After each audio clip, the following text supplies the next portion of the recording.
A Parisian Adventure by Guy de Maupassant.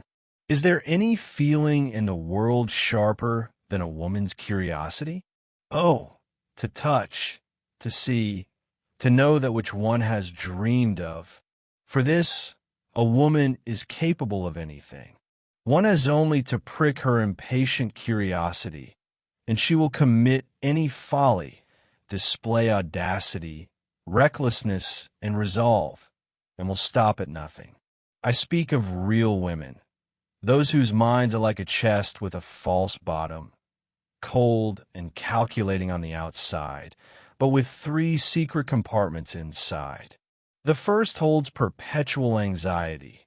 The second, deceit masked by candor, a hypocritical, sophistic, and dangerous deceit. The third, a charming insolence, delightful cunning, and admirable perfidy. It is these qualities that are the ruin of trusting lovers and the delight of all other men. The heroine of this story had hitherto been a boringly virtuous provincial. Her outwardly tranquil life flowed on between a busy husband and two children, to whom she was an exemplary mother. But her heart trembled with unsatisfied curiosity, a thirst for the unknown. She dreamed of Paris, greedily flipping through society magazines. Descriptions of balls, outfits, and entertainments fanned her desires. But what excited her most were the gossip columns, the hints, veiled by artful phrases behind which forbidden pleasures could be glimpsed. From afar, Paris seemed to her the apotheosis of luxury and vice. During long nights, to the rhythmic snoring of her husband sleeping on his back with a silk scarf tied around his head, she dreamed of the celebrities whose names, like stars, blazed across the front pages of newspapers. She imagined their mad lives, a continuous debauch, antique orgies, a refined sensuality she could not even properly conceive. The Parisian boulevards seemed to her like chasms of passion, and the houses lining them, repositories of amorous secrets. Meanwhile, she felt herself aging. She was growing old without having known life, beyond the monotonous, disgustingly proper occupations that are said to constitute domestic happiness. She was still beautiful, like a winter fruit preserved in a locked cupboard. But she was being consumed by secret passions. She asked herself, would she really die without having experienced those cursed raptures, without having thrown herself just once, one single time, into the whirlpool of Parisian voluptuousness?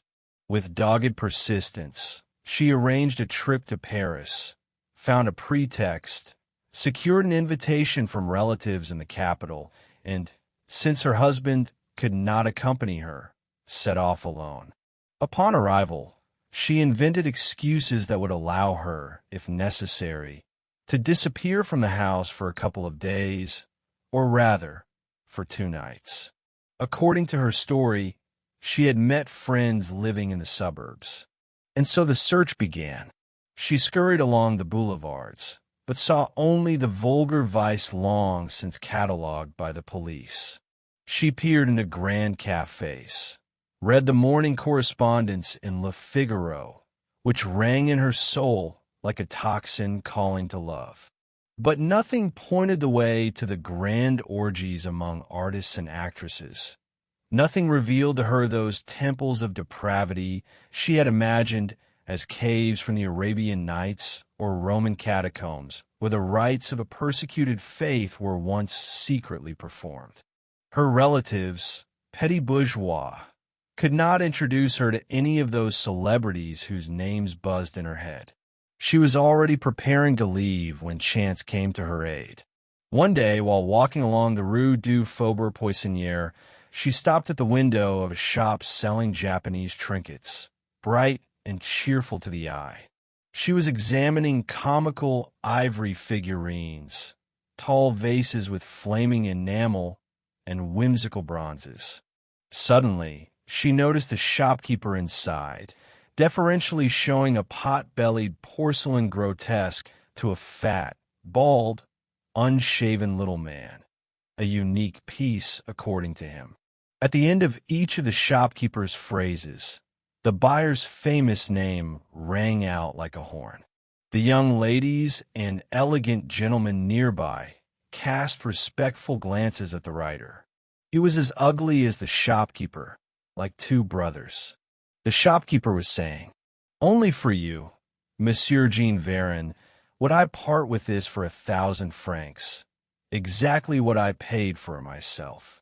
For everyone else, it's 1,500. I have a special regard for customers from the world of art and literature. They all buy from me, Monsieur Varin. Just yesterday, Monsieur Busnac purchased an ancient goblet. The other day, I sold a pair of candlesticks to Monsieur Alexander Dumas. You know, if Monsieur Zola were to see this piece, it would be sold already, Monsieur Varin." The writer hesitated. The object tempted him, but the price gave him pause. He paid no attention to the onlookers, as if he were alone in a desert. She entered the shop, trembling, staring at the writer with an immodest intensity, not asking herself whether he was handsome, young, or elegant. It was Jean Varin. Jean Varin himself. After a long internal struggle, he put the figurine back. "No, it's too expensive," he said. The shopkeeper redoubled his eloquence. Without taking his eyes off the porcelain monstrosity with its enamel eyes, the writer said sadly, "I'm not at all claiming the piece isn't worth the asking price, but for me, it's too expensive." At that moment, seized by a sudden and audacious resolve, she stepped forward. "And how much would you ask from me for this little man?" The shopkeeper, slightly surprised, replied, 1,500 francs, madam. I'll take it." The writer, who hadn't even noticed her presence until then, turned sharply. Squinting, he looked her over, first superficially, then with the attention of a connoisseur, assessing every detail. She, aflame with a sudden inner fire that had until now lain dormant within her, looked charming. Besides, a woman who could buy a trinket for 1,500 francs without hesitation was clearly no casual passerby. Suddenly, a delightful sense of scrupulousness overcame her, and, turning to him, she said in a trembling voice, "Forgive me, sir, perhaps I was too hasty. You perhaps haven't yet given your final word." He gave a slight bow. "I have already given it, madam." But she, agitated, continued, "If today or later you should change your mind, this piece is yours. I only bought it because you liked it." He smiled, visibly flattered. "How do you know me?" he asked. She spoke of her admiration, named his works, grew eloquent with enthusiasm. To make conversation easier, he leaned against a cabinet and, piercing her with his gaze, tried to figure out who she was. From time to time, the shop owner, pleased with the unexpected advertisement, would call out from the other end of the shop, "Look, Monsieur Jean Varin, isn't it delightful?"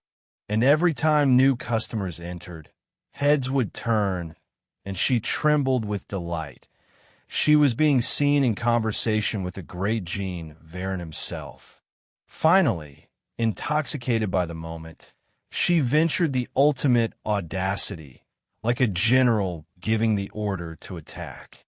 "Sir," she said, "allow me to give you this monstrosity as a gift, as a memento from a woman who passionately admires you and has seen you for only 10 minutes. He refused. She insisted. He resisted, laughing heartily. Then she said stubbornly, "Well, in that case, I will deliver it to you. Where do you live?" He refused to give his address, but she got it from the shopkeeper. Having paid, she rushed to a fiacre. The rider hurried after her, not wanting the onlookers to think he was accepting a gift from a stranger.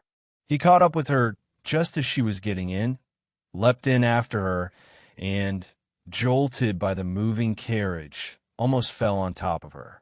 Then he sat down beside her, irritated. No matter how much he pleaded and reasoned, she remained adamant.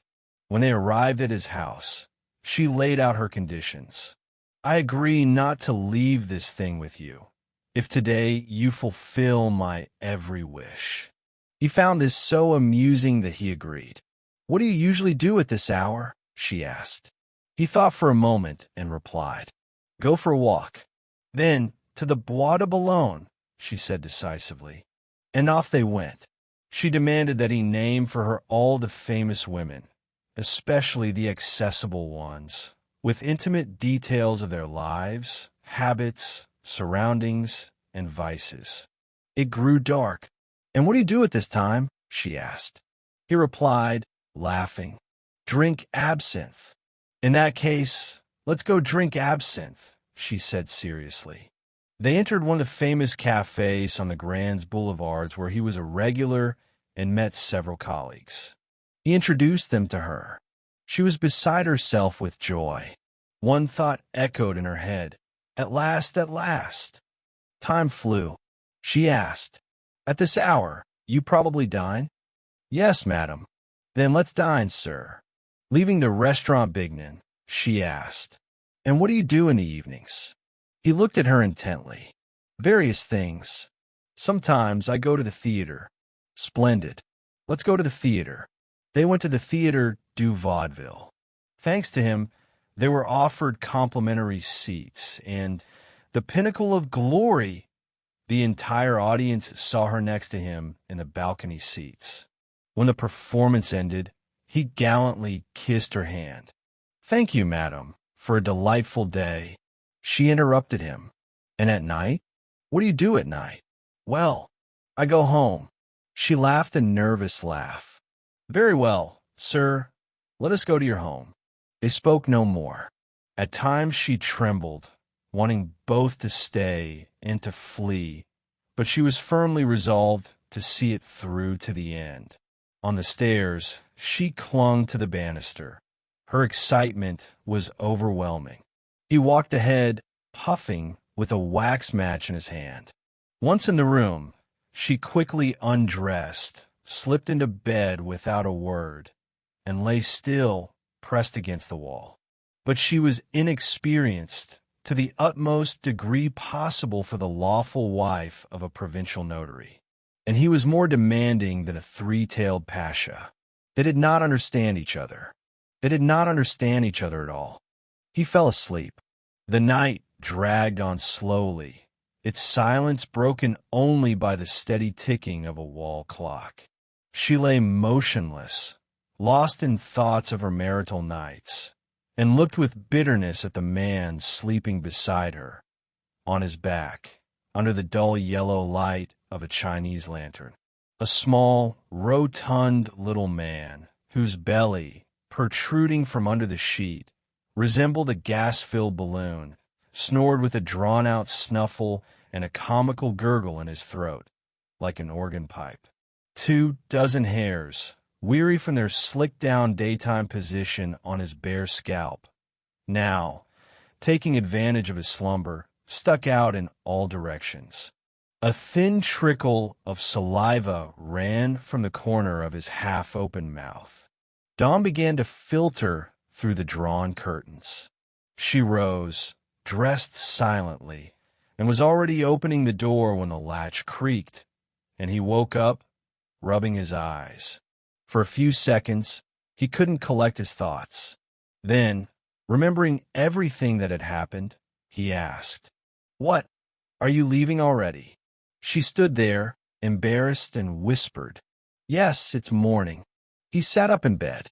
"Listen," he said, "I would like to ask you a question as well." She remained silent, and he continued, "You astonished me greatly yesterday. Be frank, what was all that for?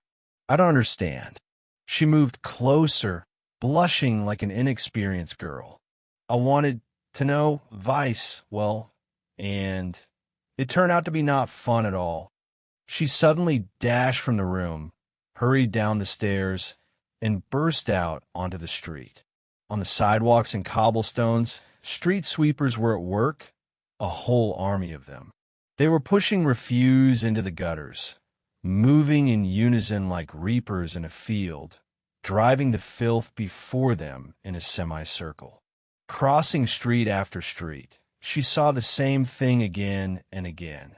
Their mechanical motion like puppets all wound up by the same spring. It seemed to her that something in her own soul had been swept clean too, dumped into a sewer pipe. All her rapturous dreams, all the fantasies she had lived by. She returned home, out of breath, chilled, with a void in her mind where nothing remained but the image of the brushes sweeping Paris clean in the morning. And the moment she entered her room, she burst into sobs.